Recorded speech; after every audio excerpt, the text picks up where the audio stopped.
Hi, today's topic is the stages of recruitment. This is the age of specialization. In every company, every person, activities, responsibility, identity is specialized.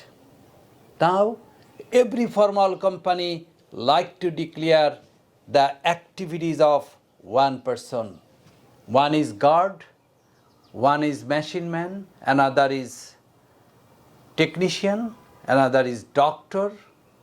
So because of this speciality, because of this job description, this is good for motivation. The person whose name is written engineer, he or she feel motivated.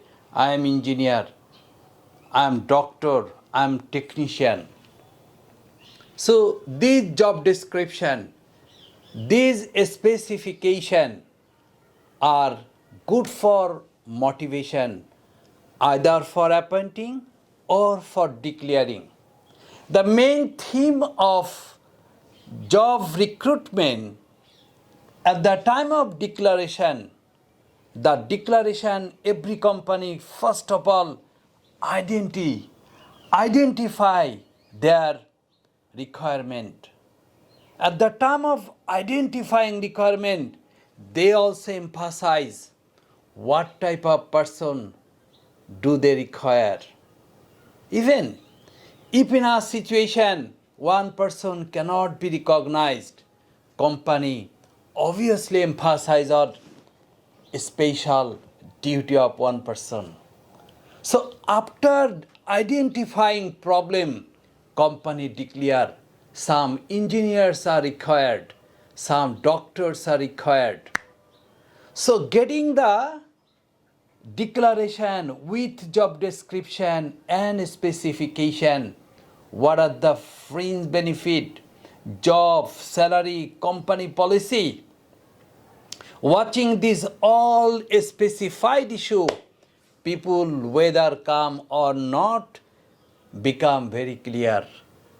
The salary scale motivate people whether they come or not.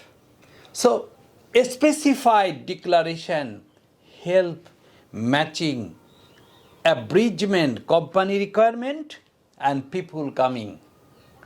If company is not specified, misunderstanding started.